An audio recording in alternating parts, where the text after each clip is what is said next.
Hello friends, I hope you all are doing great. तो आज हम एक इंटरेस्टिंग टॉपिक पढ़ने वाले हैं जिसका नाम है डंपिंग। आप लोगों ने कई बार इकोनॉमिक्स में सुना होगा कि डंपिंग किसे कहते हैं, हम वो पढ़ेंगे। एंटी डंपिंग क्या होता है, रेसिप्रोकल डंपिंग क्या होता है, तो वो सब हम आज इस वीडियो में कवर करेंगे। And why company sell cheaper abroad. Dumping एक ऐसी एक्टिविटी है जिसमें एक कंट्री डोमेस्टिक मार्केट में तो उसी प्रोडक्ट को हाई प्राइस पे बेचती है, वहीं दूसरी कंट्रीज में उसको लो प्राइस पे बेचती है। तो इसीलिए इस स्लाइड का मैंने नाम लिखा why company sell cheap abroad. तो हम आज उसका रीजन पढ़ेंगे, तो ऐसा क्यों। So let's get started. सबसे पहले हम बात करते हैं कि डंपिंग बोलते किसे हैं या डंपिंग को डिफाइन कैसे किया जाए। डंपिंग एक एग्जांपल है प्राइस डिस्क्रिमिनेशन का। अब आप लोगों को प्राइस डिस्क्रिमिनेशन पता होगा, अगर नहीं पता तो प्राइस डिस्क्रिमिनेशन का मतलब होता है कि हर एक कस्टमर को अलग अलग प्राइसेस पे बेचना प्रोडक्ट, सेम प्रोडक्ट, उसे हम कहते हैं प्राइस डिस्क्रिमिनेशन। तो price discrimination is the practice of charging different customers different prices. यानी कि कोई अगर सेलर एक पर्सन को एक पेन 5 रुपीज में बेच रहा है और वही पेन दूसरे को रुपीज 8 में बेच रहा है, तीसरे को वही और किसी प्राइस पे बेच रहा है, यानी कि अलग अलग कस्टमर से अगर वो अलग अलग प्राइसेस चार्ज कर रहा है, तो हम इस प्रैक्टिस को कहते हैं प्राइस डिस्क्रिमिनेशन, कि प्राइस में भेदभाव होना। तो जो मोस्ट कॉमन जो है फॉर्म प्राइस डिस्क्रिमिनेशन की, और अगर हम इंटरनेशनल ट्रेड की बात करें तो वहां पे नाम आता है डंपिंग। कि प्राइस डिस्क्रिमिनेशन हम पढ़ते हैं, अगर हम डोमेस्टिकली पढ़ रहे हैं तो हम प्राइस डिस्क्रिमिनेशन बोलेंगे, लेकिन जो एक कॉमन फॉर्म है जिसमें इंटरनेशनल ट्रेड इन्वॉल्व हो जाता है, तो उस टाइप के प्राइस डिस्क्रिमिनेशन का नाम होता है डंपिंग। तो dumping is a pricing practice in which firm charge lower prices for exported goods and sell the same commodity at higher price domestically। कि वो अपनी मार्केट में उसी प्रोडक्ट को हायर प्राइस पे बेचेगी, लेकिन वही गुड जब वो दूसरी कंट्री में एक्सपोर्ट कर रही है तो वो उसमें कम प्राइस चार्ज करेगी। इस प्रैक्टिस को हम डंपिंग कहते हैं। तो ये पॉसिबल है सिर्फ फॉलोइंग कंडीशन जब सेटिस्फाई हो जाए। ये नहीं है हर केस में आप डंपिंग अप्लाई कर दो कि हम यहाँ पे महंगा बेचेंगे, दूसरी कंट्रीज में सस्ता बेचेंगे। तो डंपिंग करने के लिए फॉलोइंग कंडीशन हमारी सेटिस्फाई होनी चाहिए। उसमें से पहली है industry must be imperfectly competitive, जिससे फर्म्स अपने खुद के प्राइजेस सेट कर पाए। अगर परफेक्ट कंपटीशन मार्केट होगी तो उसमें तो हर एक पर्सन आइडेंटिकल प्रोडक्ट्स बेचेगा और प्राइजेस भी इंडस्ट्री सेट करेगी, तो कहां से डंपिंग हो पाएगी जब मार्केट में प्राइस ही हमारी मतलब का नहीं है और इंडस्ट्री ने बताया जब हुए। तो हमेशा डंपिंग तभी पॉसिबल है जब इम्परफेक्ट कंपटीशन हो। दूसरी चीज, market must be segmented so that domestic resident can not easily purchase goods intended for export. अब डंपिंग की सक्सेस, डंपिंग को सक्सेस बनाने के लिए दूसरी चीज ये आती है कि मार्केट ऐसे सेगमेंटेड होनी चाहिए कि हमारे जो डोमेस्टिक रेजिडेंट्स है ना, वो आसानी से जो हम बाहर सस्ते में बेच रहे हैं ना, वो खुद ना परचेज कर पाए।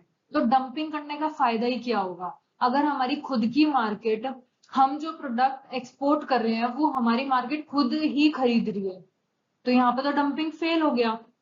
तो इसीलिए डंपिंग को सक्सेस होने के लिए सबसे पहली बात है इनपरफेक्ट कंपटीशन होना चाहिए।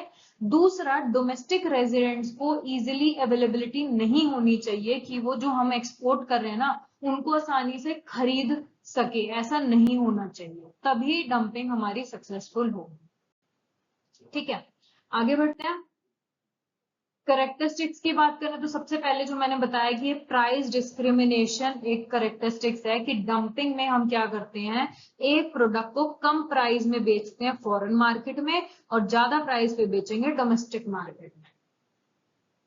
टेम्पररी भी हो सकती है डंपिंग और सस्टेन्ड भी हो सकती है। कि डंपिंग को हम टेम्पररी टैक्टिक मान लो, हमें इंटरनेशनल मार्केट में अपनी पोजीशन बनाने के लिए कई बार टेम्पररी भी कई बार कंट्रीज डंपिंग करती है, और कई बार होता है ये लॉन्ग टर्म बिजनेस स्ट्रैटेजी है कि वो हमेशा ही ऐसे कर रही है। ठीक है, तो ये टेम्पररी भी हो सकता है और ये सस्टेन्ड भी हो सकता है, ये डिपेंड करता है कंट्री का मोटिव क्या है। The third one is predatory intent. इसमें क्या होता है, dumping is often done with the intent of driving out competition and monopolising the market. इसका मेन रीजन जो डंपिंग कंट्रीज करती है वो इसलिए भी करती है कि जो उनके कॉम्पिटिटर्स है ना उन्हें हटा दूं। कि अगर चाइना में कोई प्रोडक्ट वो 50 रुपीज का बेच रहे हैं और वही वो इंडिया में लाके उसे ₹20 में बेच रहे हैं, तो इनका मेन मोटिव ये होता है कि जो डोमेस्टिक जो इंडिया के प्रोड्यूसर्स है ना उनको हटा दूं मैं, कि इतना लो प्राइस सेट कर दूं मार्केट में कि और कोई इंडियन जो फर्म है वो इस प्राइस पे अपने प्रोडक्ट बेच ही ना पाए। इससे क्या होगा, कॉम्पिटिटर जो है वो हट जाएंगे और चाइना की मोनोपोली हो जाएगी पूरी इंडियन मार्केट में भी। ठीक है, तो जब भी ऐसे कोई कंपनी ऐसे करती है कि वो अपनी कॉस्ट से भी कम प्राइस रख रही है, जिससे कोई भी बाहर की कोई कंपनी या कोई इंडियन ही या कोई डोमेस्टिक कंपनी ही compete ही ना कर पाए, ऐसा जब कंपटीशन होता है ना उसे कहते हैं प्रीडेटरी। कि जिसका मतलब है हम कॉम्पिटिटर्स को हटाना चाहते हैं और हम खुद की मोनोपोली बनाना चाहते हैं इस मार्केट। तो डंपिंग प्राइस डिस्क्रिमिनेशन है इसका एग्जाम्पल, मतलब dumping is an example of price discrimination. ये टेम्पररी भी हो सकती है, सस्टेन भी रह सकती है, और इसका मेन मोटिव ये भी हो सकता है कि ये कंपटीशन को आउट करना चाहते हैं और मोनोपोली बनाना चाहते हैं इन द एंटायर मार्केट।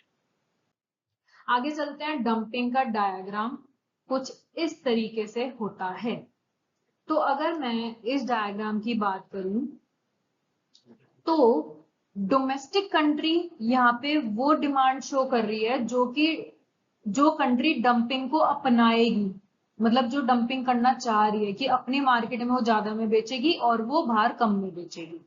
तो अगर मान लो चाइना है और वो डंपिंग करना चाह रही है, तो ये चाइना की डिमांड फंक्शन है, उनकी डोमेस्टिक डिमांड इतनी है और मार्जिनल रेवेन्यू डोमेस्टिक का इतना है। मार्जिनल कॉस्ट हमें अपवर्ड स्लोपिंग ये है। तो अब अगर वो फॉरेन में मार्केट देखती है तो वो देखती है कि इस प्राइस पे, कोई भी XYZ प्राइस पे डिमांड जो है ना वो परफेक्टली इलास्टिक है। इलास्टिक मतलब कि कितनी भी क्वांटिटी हम इस प्राइस पे इंटरनेशनल मार्केट में बेच सकते हैं, क्योंकि वहां का डिमांड और वहां की मार्जिनल रेवेन्यू इक्वल है। तो मतलब डिमांड कर्व फॉरेन का ये, और इस प्राइस पे चाइना चाहे कितनी ही क्वांटिटी बेच दे वो बिक जाएगी।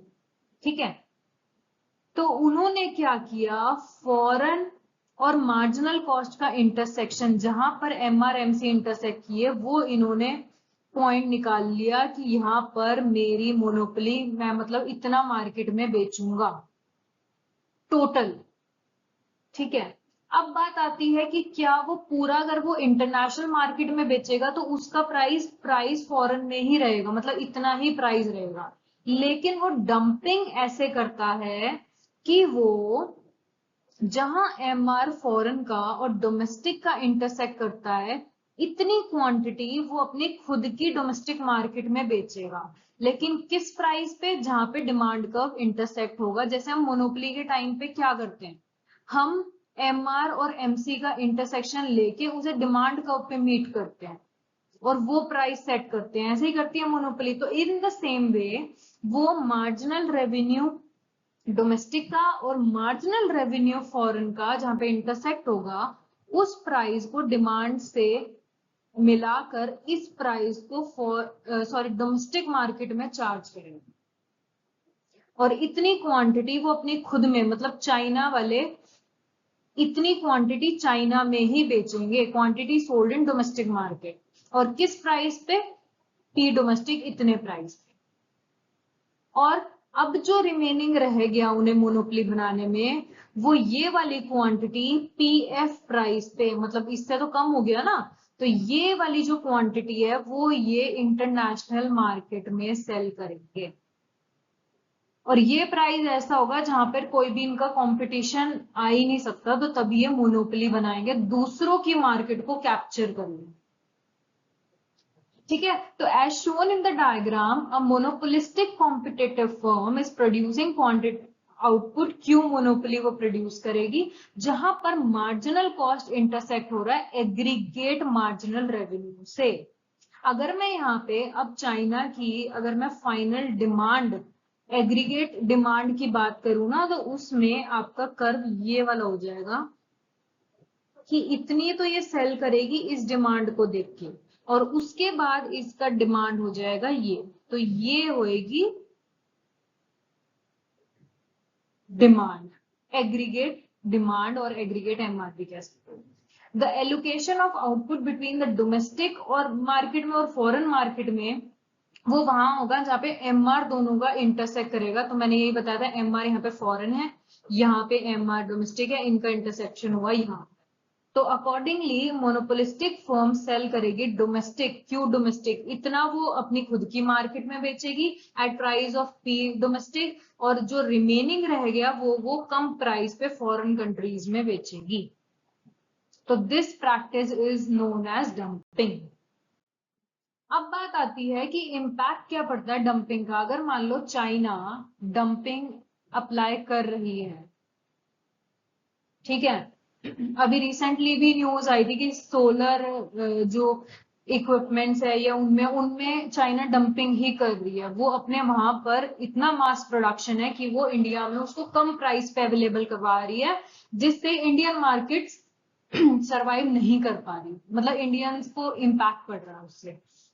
तो अब बात आती है कि डंपिंग का इम्पैक्ट डोमेस्टिक इंडस्ट्रीज पे क्या पड़ता है। अब यहाँ पे डोमेस्टिक इंडस्ट्री चाइना की बात नहीं हो रही जो कि डंपिंग अपना रही है, नहीं, उन कंट्रीज की बात हो रही है जिन पर डंपिंग हो रहा है। लाइक अगर चाइना हम पे कर रही है तो ये डोमेस्टिक इंडस्ट्री है इंडिया की, कि इंडिया के ऊपर इस डंपिंग का क्या इम्पैक्ट पड़ेगा।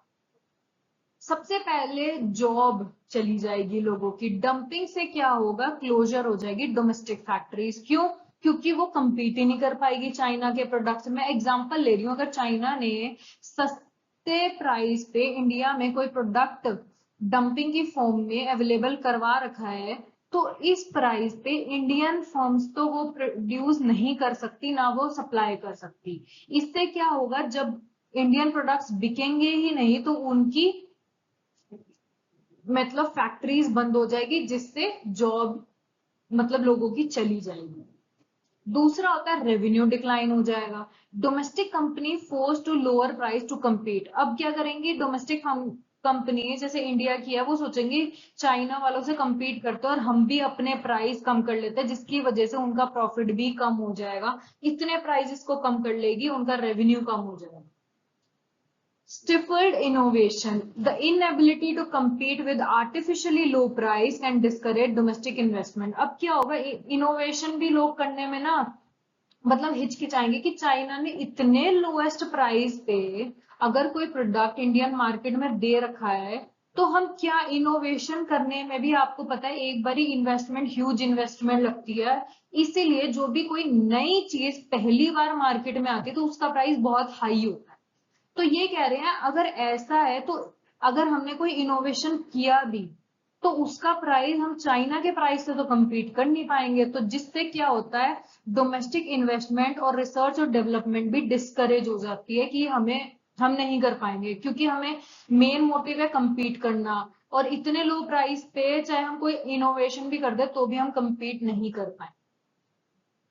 Encourage distortion. डंपिंग डिस्टर्ब करती है नेचुरल बैलेंस ऑफ ट्रेड को और इससे मार्केट डिस्टोरिएशन होता है। हमने बता ही दिया कि मार्केट पे क्या क्या इम्पैक्ट पड़ता है। तो इकोनॉमी, जब मार्केट ही खराब चलेगी तो इकोनॉमी में भी इम्पैक्ट पड़ेगा उस चीज का। तो डंपिंग जिस कंट्री में हो रही है उसके लिए वो अच्छे रिजल्ट नहीं माने जाते। अब आगे चलते हैं हम, एंटी डंपिंग रेगुलेशंस क्या होता है या क्या पॉलिसीज होती है। अब कोई कंट्री जैसे चाइना अगर इंडिया के ऊपर डंपिंग कर रही है तो वो कंट्री मतलब इंडिया एंटी डंपिंग रेगुलेशन या पॉलिसीज अपना सकती है अपने आप को प्रोटेक्ट करने के लिए या अपनी मार्केट को प्रोटेक्ट करने के लिए। वो क्या कर सकती है, एंटी डंपिंग ड्यूटीज लगा सकती है। मतलब डंपिंग का अपोजिट, डंपिंग को रोकने के लिए एंटी डंपिंग लगाया जाता है। तो इसमें हम क्या कर सकते हैं, गवर्नमेंट ये कर सकते हैं कि टैरिफ लगा दे। कोई भी आप डम्प्ड इंपोर्ट कर रहे हो कि मतलब जो प्रोडक्ट आपकी मार्केट में महंगा है और आप दूसरी कंट्री में सस्ते में बेच रहे हो, तो हम क्या करेंगे, गवर्नमेंट क्या कर सकती है उस पे पॉजिटिव मतलब उसका प्राइस बढ़ा सकती है। वो कैसे, टैरिफ लगा देगी, आप टैक्स दो। उससे क्या होगा, अगर कोई 100 रुपीज की आइटम दे रहे हैं और गवर्नमेंट ने 50% टैक्स लगा दिया, तो वो मार्केट प्राइस उसका यहाँ पे जब बिकेगी तो वो 150 हो जाएगी। तो वो मतलब इतनी कम नहीं रहेगी, तो उसका प्राइस बढ़ाने के लिए टैरिफ कर सकते हैं। प्राइस अंडरटेकिंग, फॉरेन एक्सपोर्टर्स में agree to raise their price to avoid anti dumping duties. ये भी हो सकता है कि फॉरेन जो एक्सपोर्टर्स हैं जो एक्सपोर्ट कर रहे हैं वो एग्री कर दें कि हम अपने प्राइजेस को बढ़ा दें, जो कि डंपिंग कर रहे हैं। मतलब चाइना वाले हो सकता, या तो ये हो सकता है कि चाइना वाले खुद ही कहें कि नहीं जी चलो आप मत लगाओ एंटी डंपिंग ड्यूटीज, हम खुद ही अपने प्राइस बढ़ा रहे हैं। अगर इंडिया करेगी तो वो टैरिफ लगाएगी। अगर चाइना खुद मान रही है तो बहुत ही अच्छी बात है कि वो खुद ही प्राइस को कह रही है हम खुद बढ़ा देंगे और एंटी डंपिंग ड्यूटीज मत लगाओ। तो थर्ड हो सकता है मॉनिटर करो और इन्वेस्टिगेट करो, कि अथॉरिटीज को मॉनिटर करना चाहिए कि ट्रेड के डेटा को और कैसे कैसे पोटेंशियल डंपिंग केसेस हैं और उनके ऊपर पॉलिसीज या जो भी है उनको एक्शन साथ के साथ लेना चाहिए। ठीक है, अब आगे बात आती है रेसिप्रोकल डंपिंग, एक टर्म है। तो इसका मतलब भी, अब इसका मतलब क्या है, the analysis of dumping suggest करती है कि प्राइस डिस्क्रिमिनेशन इंटरनेशनल ट्रेड को बढ़ावा कर सकता है, मतलब बढ़ावा देता है। ये कह रहा है डंपिंग की वजह से ना या प्राइस डिस्क्रिमिनेशन की वजह से ना कई बार इंटरनेशनल ट्रेड जो ना होना वो भी होने लग जाता है, यानी कि कंट्रीज के बीच में ट्रेड को बढ़ाती है डंपिंग। वो कैसे, हम एग्जांपल पढ़ते हैं। सपोज मान लो दो मोनोपोलिस्ट हैं, each producing same good. Means मान लो इंडिया है और यहाँ पे है चाइना, दोनों सेम गुड को प्रोड्यूस कर रही है। एक अपने घर में कर रही है मतलब अपनी कंट्री में, दूसरी अपनी कंट्री में कर रही है। और सिंप्लीफाई कर देते हैं, मान लो इन दो फॉर्म्स का मार्जिनल कॉस्ट भी सेम है, मतलब जो इनका कॉस्ट लगता है ना प्रोडक्शन में वो भी सेम है। प्रोड्यूस भी दोनों सेम ही क्वालिटी सेम ही उसका कर रही है। मान लो पेन की प्रोडक्शन हो रही है, चाइना अपनी कंट्री में प्रोड्यूस कर रही है, इंडिया अपनी में कर रही है, दोनों का कॉस्ट भी सेम है। इन एडिशन ये भी मान लेते हैं कि सेम कॉस्ट ऑफ ट्रांसपोर्टेशन, अगर चाइना इंडिया में भेजे या इंडिया चाइना में भेजे तो कॉस्ट ऑफ प्रोडक्शन भी सेम ही लगेगा। तो इसका मतलब है क्या इंडिया और चाइना ट्रेड करेंगे? नहीं करेंगे। जब वो खुद ही प्रोडक्शन कर रहे हैं, कॉस्ट भी सेम है, ट्रांसपोर्टेशन में भी हमारा नहीं बच रहा, तो कहां से होएगी? तो ट्रेड कोई भी नहीं होगा। And in the absence of trade, जब ट्रेड नहीं होगा, हर मोनोपोलिस्ट अपनी मोनोपोली पावर को बचा के रखेगी। मतलब चाइना को चाइना मार्केट में मोनोपोली है, इंडिया की इंडियन मार्केट में मोनोपोली है। यहां तक आई होप कि समझ आ गया होगा। अब आगे चलते हैं। बट अगर हम एक पॉसिबिलिटी को इंट्रोड्यूस करें डंपिंग की, तो ट्रेड हो सकता है।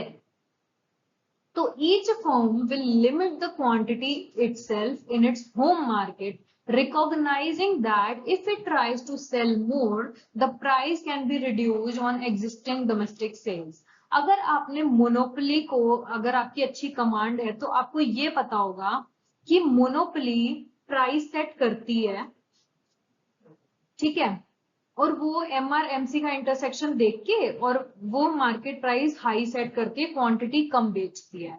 लेकिन अगर उसे और क्वांटिटी बेचनी पड़े ना तो उसको प्राइस को कम करना पड़ता है, जिससे उसका ओवरऑल रेवेन्यू जो है वो कम हो जाता है। अगर मोनोपोली 5 यूनिट्स 500 प्राइस पे बेच रही है, तो अगर उसे 6 यूनिट बेचनी है ना, तो उसे हर कमोडिटी पे प्राइस कम करना पड़ेगा, यानी कि हर एक कमोडिटी अब वो मान लो 480 पे बेचेगी, 6 की 6 कमोडिटी। तो इससे क्या हो रहा है, मोनोपोली का लॉस ही तो हो रहा है कि अगर वो ज्यादा भी बेचना चाहे तो उसे पूरी क्वांटिटी का प्राइस कम करना पड़ेगा हर एक यूनिट का। ठीक है, ये नहीं होता कि 5 से 1 यूनिट के लिए वो 480 चार्ज करेगी, उसको 6 की 6 यूनिट के लिए 480 चार्ज करना पड़ेगा। तो to sell more, monopoly has to reduce its price, तो that would not give benefit to monopoly firm. इस केस में डंपिंग एक अच्छा रोल प्ले कर सकता है। वो कैसे, वो ये कह रहे हैं कि अगर हर फर्म अपनी, जैसे हमने इंडिया और चाइना की बात करी, और अगर इंडिया और चाइना फर्म ने सेट कर लिया कि इतनी क्वांटिटी, जो भी वो XYZ क्वांटिटी प्रोड्यूस कर रहे हैं, उसका कुछ पोर्शन, मान लो 60% उन्होंने सेट कर दिया कि ये तो हम अपने डोमेस्टिक मार्केट में ही बेचेंगे, ठीक है, और वहीं पे रुक जाते हैं। क्यों? क्योंकि उन्हें ये पता है अगर मैंने 60% की जगह अगर 61% सेल करने की भी कोशिश करी ना, तो मुझे हर एक कमोडिटी पे कुछ ना कुछ प्राइस कम करना पड़ेगा, जिससे मेरा लॉस होगा। उससे वो क्या कर सकते हैं, अब आप दोबारा इस लाइन को पढ़ो, but if we introduce possibility of dumping then trade आ सकता है। हर फर्म अपनी क्वांटिटी पे लिमिट कर लेगी खुद ही अपनी होम मार्केट में कि हम इतना ही बेचेंगे। क्यों? क्योंकि उन्हें ये पता है अगर वो ट्राई करेंगी ज्यादा बेचने का, then the price will be reduced on its existing domestic sales, में उनका प्राइस कम हो जाएगा। Therefore, if a firm can sell in the other market, then it will add to its profit even if the price is lower than domestic market. इसका मतलब कि monopoly अगर 60% अपने खुद के प्राइस पे डोमेस्टिक मार्केट में बेच रही है तो बहुत बढ़िया है, लेकिन अगर वो इसको 2% से भी बढ़ाएगी तो इसका प्राइस बहुत कम हो जाएगा, जिससे कोई बेनिफिट नहीं मिलेगा मोनोपोली को। तो मोनोपोली क्या कर सकती है, इस 60 के बाद जो 40% रिमेनिंग बचा वो चाइना में बेच सकती है, चाहे वो जो यहाँ पे प्राइस सेट किया हुआ है ना उससे कम में बेच ले, फिर भी उसे प्रॉफिट होगा। अब क्यों प्रॉफिट होगा? क्यों? क्योंकि 60% तो वो अपने खुद के जो मोनोपोली प्राइस है उस पे बेच चुकी है, और कम प्राइस पे बेचेगी तो सिर्फ एडिशनल जो 40% है उसी पे ही तो प्राइस कम होगा, इन 60 का तो वही रहेगा ना। तो each firm has an incentive to sell their product in the foreign market, चाहे वो कम प्राइस पे क्यों ना हो। और ये सिचुएशन से क्या होता है, टू वे ट्रेड हो जाता है कि चाइना भी प्रॉफिट अर्न कर लेगी और इंडिया भी कर लेगी, और इस टाइप की डंपिंग को हम कहते हैं रेसिप्रोकल डंपिंग, कि तुम मेरे साथ करो मैं तुम्हारे साथ कर रही हूं। अगर क्लियर नहीं हुआ है मैं फिर से एक बार बता देती हूँ कि रेसिप्रोकल डंपिंग का मतलब है कि अगर दो कंट्रीज सेम प्रोडक्ट को बना रही हैं, सब सेम है उनका, तो डंपिंग की वजह से ना वो प्रॉफिट ज्यादा अर्न कर सकती है। वो कैसे? अगर वो एक लिमिट कर दे कि मैं इंडियन मार्केट में अपने प्रोडक्ट का सिर्फ 60% ही सेल करूंगी, और चाइना भी लिमिट कर दे कि मैं 60% ही सेल करूंगा, ठीक है, तो वो जो रिमेनिंग 40% है ना, उसको चाहे तुम यहाँ पर 100 रुपीज चार्ज कर रहे हो, अगर तुम 80 में भी बेचोगे ना तब भी तुम्हें ज्यादा प्रॉफिट होगा। क्यों? क्योंकि डोमेस्टिक मार्केट में 60 पे तुमने अपने मन चाह प्राइस चार्ज कर लिया, और अगर तुम इसी में ही 40% और बेचने निकले तो तुम्हें प्राइस 100 की जगह 70 करना पड़ेगा, और जब ये 70 या 80 तुम करोगे ना तो ये 100% पे तुम्हारा यही प्राइस रहेगा, ना कि एडिशनल 40 पे।